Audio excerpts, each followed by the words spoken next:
Ayollarga o'z uylaringizda barqaror bo'linglar. Ya'ni besabab uylaringizdan tashqariga chiqmanglar.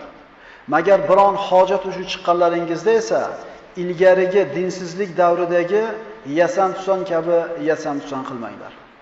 Ushbu oyatdan shuni xulosa olamizki, ayol kishi behojat, zaruratsiz ko'chaga chiqmasligi Alloh subhanahu va taoloning buyrug'i.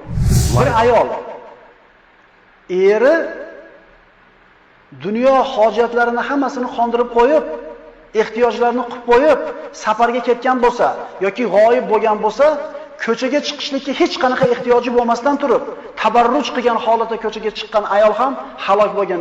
Mendan u haqida so'ramanglar dedi Rasululloh.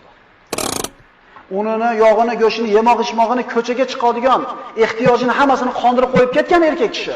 Lekin shunday bo'lsa ham ko'chaga tabarruj qilgan holatda chiqadigan ayol halok bo'lgan. Mendan so'ramanglar deydi. Qancha akalarimiz tijorat, bola-chaqa, tirikchilik maqsadida safarlarga ketgan bo'lsa, shularning uyda qolgan ayollari mana shu hadisdan xabardor bo'lib qo'yishlik kerak.